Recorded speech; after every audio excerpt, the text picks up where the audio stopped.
my YouTube channel. So for those of you who don't know me, myself Abhyuday Pratap Singh, first year MBBS student at AIIMS New Delhi. I secured AIR 17 in NEET 2020 by scoring 710 marks out of 720. So मेरे पिछले video में बहुत लोगों ने comment किया कि भैया आप बताइए कि 11th का बैकलॉग कैसे क्लियर करें। तो जो स्टूडेंट अभी इस समय 12th में जा रहा है और मतलब उसे लग रहा है कि उसका 11th का जो पोर्शन है उसमें वो इतना कॉन्फिडेंट नहीं है, या फिर उसके कुछ चैप्टर्स ऐसे हैं जो अभी बाकी रह गए थे या उसने कंप्लीट नहीं कर पाए, कुछ चैप्टर छूट गए, चाहे वो किसी भी सब्जेक्ट में हो, बायो, फिजिक्स, केमिस्ट्री, और उसकी वजह से वो कॉन्फिडेंट नहीं फील कर रहा है, या मे भी हो सकता है उसने 11th में लापरवाही की हो या फिर वो नहीं पढ़ पाया और अब उसे 12th में आके लग रहा है कि मुझे अच्छा करना है, बट वो एक डर सा उसके मन में बना हुआ है कि मेरा तो 11th खराब हो चुका है, मैं 12th में कैसे अच्छा करूं। तो आज हम इस डाउट पे एड्रेस करेंगे कि how to cover backlog of 11th class. आप 12th में होके 11th क्लास का बैकलॉग कैसे क्लियर कर सकते हो बिना अपनी 12th की पढ़ाई को हैम्पर किए।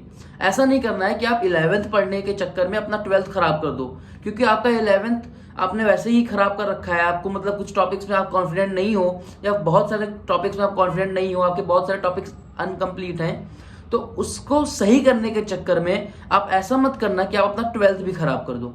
तो आज हम बात करेंगे कि अपने 11th को कैसे सही करें 12th को बिना हैम्पर किए हुए।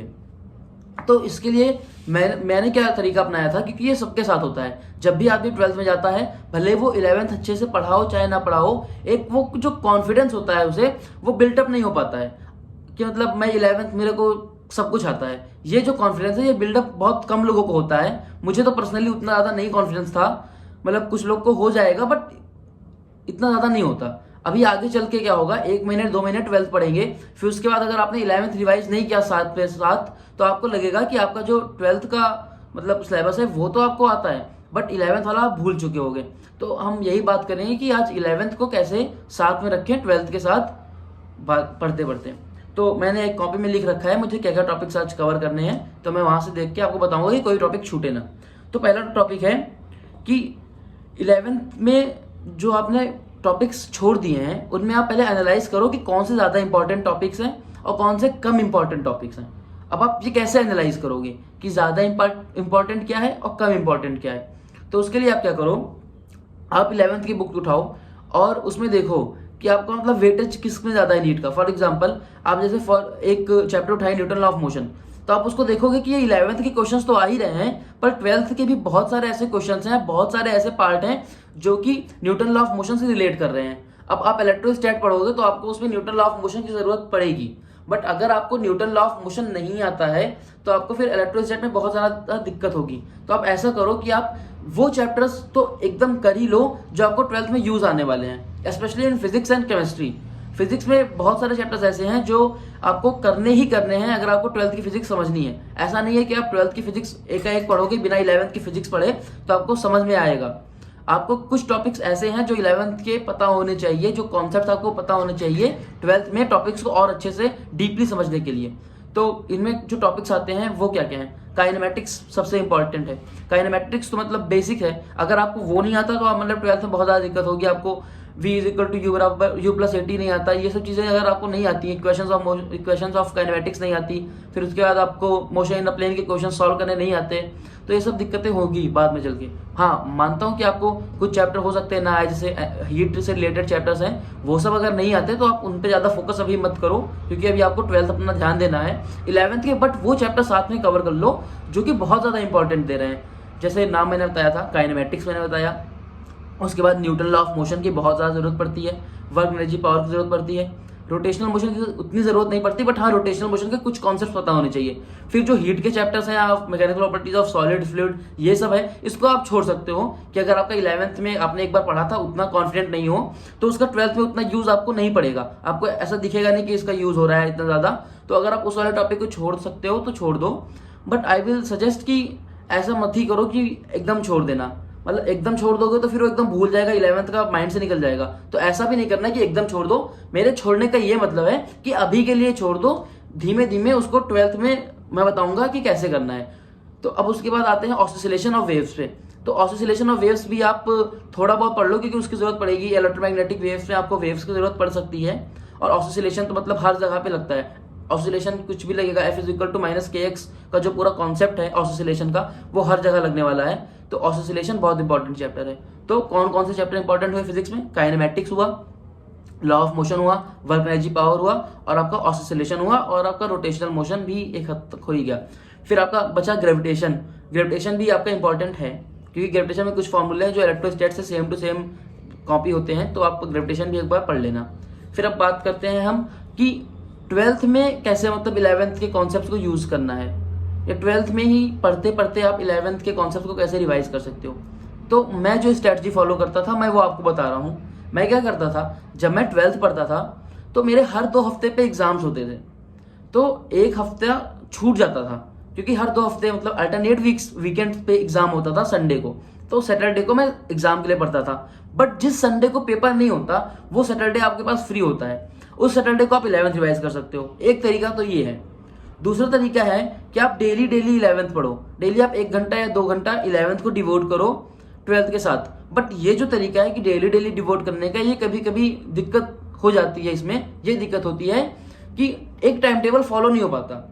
आपको अपना टाइम टेबल हमेशा मॉडिफाई करना पड़ेगा अकॉर्डिंग टू सिचुएशंस, क्योंकि क्या कब हो जाए आपको नहीं पता, सब चीजें रैंडम होती हैं। तो अगर आप एक कोई टाइम टेबल बना रहे हो कि ऐसा ही मुझको करना है, तो वो फॉलो नहीं हो पाता है इन प्रैक्टिकल सेंसेस, मतलब उतना एग्जैक्टली नहीं फॉलो हो पाता। हाँ, आप बहुत सारे दिन पे करो फॉलो, इट्स ओके, बट वो अगर आप चाह रहे हो कि हर दिन फॉलो हो तो ऐसा नहीं होता। तो आई विल सजेस्ट कि आप वीकेंड्स पे 11th को टाइम दो, या तो वीकेंड्स पे दो या फिर आप डेली पढ़ो मतलब 11th को। बट आप 11th को टाइम दो, मतलब एक हफ्ते में अगर आप जैसे एक दिन में आप 6 से 7 घंटे पढ़ रहे हो, अपने सेल्फ स्टडी को दे रहे हो, तो एक हफ्ते में आपके पास 40 आवर्स के आसपास होगा स्टडी का टाइम। तो आप 40 में से 5 to 6 आवर्स आप 11th को दो, आई विल सजेस्ट। फिर अब बात करते हैं कि बायो में मतलब क्या 11th पढ़ना चाहिए, क्या 11th के कॉन्सेप्ट 12th में बायो के यूज होंगे? तो ऐसा कुछ नहीं है। 12th की बायो में 11th के ऐसे कोई बहुत ज़्यादा कॉन्सेप्ट्स यूज नहीं होते। अगर आप ऐसा नहीं कि 11th की बायो आपने नहीं पढ़ी है तो आप 12th की बायो पढ़ोगे तो आपको समझ नहीं आएगा, आपको बिल्कुल समझ में आएगा। आपको इसमें डरने की बात नहीं है, आपको ऐसा कॉन्फिडेंस अपना नहीं खोना है कि मुझे 11th की बायो याद नहीं है तो मेरा 12th का बायो भी खराब हो जाएगा, ऐसा बिल्कुल नहीं है। फिजिक्स में हो सकता है कि आपको कुछ इंपॉर्टेंट टॉपिक्स ना पता हो जिससे आपको 12th में दिक्कत आए, बट बायो में तो बिल्कुल ऐसा नहीं है कि आपको 11th नहीं आता तो आप 12th नहीं कर पाओगे, क्योंकि दोनों सेपरेट है। बट आई विल सजेस्ट कि आप 11th की बायो साथ ही साथ पढ़ लो, 3-4 महीने में 11th की बायो एक बार रिवाइज कर लो अच्छे से, कि आपका कॉन्फिडेंस बिल्ड हो जाए थोड़ा सा। फिर अब बात करते हैं केमिस्ट्री की। केमिस्ट्री में भी 3 सेपरेट टॉपिक्स हैं, फिजिकल, इनऑर्गेनिक, ऑर्गेनिक। अब मैं पहले बात करता हूँ फिजिकल केमिस्ट्री की। तो physical chemistry just like physics, कुछ इंपॉर्टेंट टॉपिक्स 11th क्लास के 12th में यूज होंगे, ठीक है। जैसे फॉर अगर आप मोल कॉन्सेप्ट आपको नहीं पता है तो आप कैसे बिलीव कर सकते हो कि आपसे सॉल्यूशन का क्वेश्चन सॉल्व हो जाएगा? नहीं होगा सॉल्व अगर आपको मोल कॉन्सेप्ट नहीं पता है तो, क्योंकि mole concept is basic of physical chemistry. वो सब जो चैप्टर्स हैं वो सब बहुत ज्यादा इंपॉर्टेंट है। मोल कॉन्सेप्ट हो गया, फिर उसके बाद इक्विलिब्रियम हो गया, ये सब जो है सब बेसिक्स है। मोल कॉन्सेप्ट, इक्विलिब्रियम, थर्मोडायनेमिक्स, इसके कॉन्सेप्ट आगे चल के यूज होंगे, इलेक्ट्रोकेमिस्ट्री में यूज होगा, सरफेस केमिस्ट्री में भी यूज होगा, इंजाइमेटिक थ्योरी में आपको अगर अच्छे से एक्सप्लेन करना है, आपको जानना है तो इक्विलिब्रियम कांस्टेंट के बारे में बहुत अच्छा आइडिया होना चाहिए। तो ये सब चीजें आपको बहुत इंपॉर्टेंट करेंगी। तो 11th के कौन से चैप्टर्स आपको फिजिकल केमिस्ट्री में करने हैं, मतलब 12th में कॉन्फिडेंस लेने के लिए? आप पहला चैप्टर मोल कॉन्सेप्ट उसको कर लो, दूसरा चैप्टर है स्ट्रक्चर ऑफ एटम। अगर आप उसको छोड़ दोगे तो ऐसा सच बहुत ज़्यादा दिक्कत नहीं होगी, उसको आप बाद में साइड बाय साइड कर सकते हो, बट अभी के लिए उसको छोड़ सकते हो structure of atom. Mole concept करो, उसके बाद केमिकल बॉन्डिंग तो एकदम करनी ही करनी है फिजिकल केमिस्ट्री में। उसको नहीं करोगे तो फिर समझ जाओ कि 12th की केमिस्ट्री नहीं समझ में आएगी, इतने ज़्यादा जो स्ट्रक्चर्स है 12th में वो नहीं समझ आने वाले। फिर उसके बाद आता है स्टेट्स ऑफ मैटर, बहुत इंपॉर्टेंट चैप्टर है, उसको भी करना है। उसमें सारे इक्वेशंस याद कर लो, बहुत ज़्यादा यूज होने वाला है, क्योंकि स्टेट्स ऑफ मैटर का यूज थर्मोडायनेमिक्स में है। थर्मोडायनेमिक्स फिर इक्विलिब्रियम आपस में एक हिसाब से कनेक्टेड ही है, और उसका यूज आगे चल के इलेक्ट्रोकेमिस्ट्री में, तो आपस में सारी चीज़ें इंटरकनेक्टेड हैं। 11th में फिजिकल केमिस्ट्री में मैं कहूँगा कि आप स्ट्रक्चर ऑफ एटम छोड़ के बाकी सारे चैप्टर्स एक बार कर लो, और जो स्ट्रक्चर ऑफ एटम छोड़ा है वो बाद में साइड बाय साइड कर लेना। और इसका मतलब ये नहीं है कि आप स्ट्रक्चर ऑफ एटम ही खाली साइड बाय साइड करो, 11th के जो अभी टॉपिक्स आप कर रहे हो वो भी साइड बाय साइड करने हैं, नहीं तो आप भूल जाओगे, क्योंकि कोई भी चीज़ें माइंड में बहुत ज़्यादा समय तक याद नहीं रहती। तो आप इसको भी करते रहना साइड बाय साइड, आपको बाद में मैं बता दूंगा कि आपको कैसे करना है। अभी पहले आपको मैं जो इंपॉर्टेंट चैप्टर्स बता रहा हूँ उतने आप करने के बाद 12th में एंट्री मारो और 12th का टॉपिक स्टार्ट करो पढ़ना, ठीक है। मैंने आपको बता ही रखा है कि वीकेंड्स पे 11th करना है, जिसको मैं और ज़्यादा डिटेल में बाद में एक्सप्लेन कर दूंगा आपको। फिर अब बात करते हैं इनऑर्गेनिक केमिस्ट्री की। तो इनऑर्गेनिक केमिस्ट्री में केमिकल बॉन्डिंग वाला चैप्टर बहुत इंपॉर्टेंट है, उसको आप पढ़ लो तो आपको बहुत ज़्यादा हेल्प मिलेगी 12th के इनऑर्गेनिक केमिस्ट्री पोर्शन पढ़ने में। फिर उसके बाद आपका hydrogen S block P block, उसको आप अभी के लिए छोड़ सकते हो, बाद में मैं बताया हूँ जैसे साइड बाय साइड वैसे करेंगे। फिर अब उसके बाद आते हैं ऑर्गेनिक केमिस्ट्री में। ऑर्गेनिक केमिस्ट्री में 2 ही चैप्टर है 11th में, जनरल ऑर्गेनिक केमिस्ट्री, हाइड्रोकार्बन्स, दोनों बहुत ज़्यादा इंपॉर्टेंट हैं। उन दोनों के बिना आप 12th की केमिस्ट्री मतलब ऑर्गेनिक भूल जाओ। जनरल ऑर्गेनिक आपको नहीं आता तो आपको 12th ऑर्गेनिक समझ में नहीं आएगा, बहुत ज़्यादा प्रॉब्लम होगा। तो first you have to clear general organic chemistry doubts. अगर आपको जनरल ऑर्गेनिक केमिस्ट्री में कॉन्फिडेंस नहीं है, जनरल ऑर्गेनिक केमिस्ट्री में बार बार डाउट्स आ रहे हैं, तो आप उसको पहले क्लियर करो, सारे क्वेश्चन सॉल्व करो जनरल ऑर्गेनिक केमिस्ट्री के, फिर ही उसके बाद आप 12th की ऑर्गेनिक केमिस्ट्री में एंट्री मारना। इससे आपका कॉन्फिडेंस बहुत ज्यादा हाई लेवल पे रहेगा। और अगर आपका जीओसी क्लियर है ना तो आपका 12th 50% क्लियर है।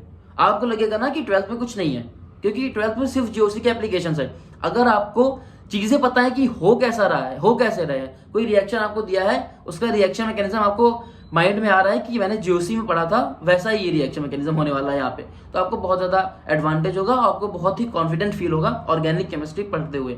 नहीं तो मेरी बात मानो, मेरे साथ हुआ था, मेरी 11th में जीओसी कमजोर थी और मुझे 12th में आके उसका अंजाम पता चल गया था। मतलब मुझे पता चला कि यार ये जो 12th की ऑर्गेनिक है, मतलब ये 11th की जीओसी के बिना तो बिल्कुल भी नहीं हो सकती। तो 11th का जीओसी कंप्लीट करना है अच्छे से, फिर ही उसके बाद एंट्री करना है। हाइड्रोकार्बन भी इंपॉर्टेंट है, जीओसी जितना इंपॉर्टेंट नहीं है 12th पढ़ने के लिए, बट आप हाइड्रोकार्बन भी पढ़ सकते हो। फिर एक चैप्टर आपका बचा इन्वायरमेंटल केमिस्ट्री, उसको आप छोड़ सकते हो, आपके ऊपर है, ऐसा कोई इंपॉर्टेंट नहीं है मतलब 12th की स्टडी में, उसको आप बाद में पढ़ सकते हो। तो ये मैंने आपको बता दिया कि आपको कौन से चैप्टर्स इंपॉर्टेंट हैं 11th में पढ़ने के लिए, मतलब 12th में पढ़ने के लिए। अगर आपको कौन से 11th के चैप्टर्स पहले से आने चाहिए अच्छे से, अगर आपको 12th में कॉन्फिडेंटली पढ़ना है। और जितने चैप्टर्स बच गए हैं उनको आप साइड बाय साइड बाद में पढ़ सकते हो। साइड बाय साइड उन चैप्टर्स का पढ़ने का मतलब ये बिल्कुल नहीं है कि आप ये जो चैप्टर्स अभी पढ़े हो इसको भूल जाओगे। तो दोनों बाद में side by side I will make a detailed video कि कैसे पढ़ने हैं, कैसे क्या करना है। अभी मैंने आपको एक शॉर्ट दे दिया कि आपको वीकेंड्स पे पढ़ने हैं। तो ये है आज का वीडियो, आज का टॉपिक कंप्लीट कर दिया मैंने कि how to cover 11th class backlog. तो अगर आपको वीडियो पसंद आई है तो लाइक करो, शेयर करो, सब्सक्राइब करो चैनल को। मैंने देखा बहुत ज़्यादा लोगों ने पिछले वीडियो में चैनल को सब्सक्राइब नहीं किया था, तो आई विल सजेस्ट कि मतलब मैं तो जो भी आपके डाउट्स हैं उनको मैं यूट्यूब वीडियो पे ही बताऊंगा, तो आप चैनल सब्सक्राइब कर लो और कमेंट सेक्शन में जरूर पूछो कि आपका डाउट क्या है। जो भी कमेंट सेक्शन में ज़्यादा लाइक डाउट होगा I will address that doubt in another video. So thank you guys.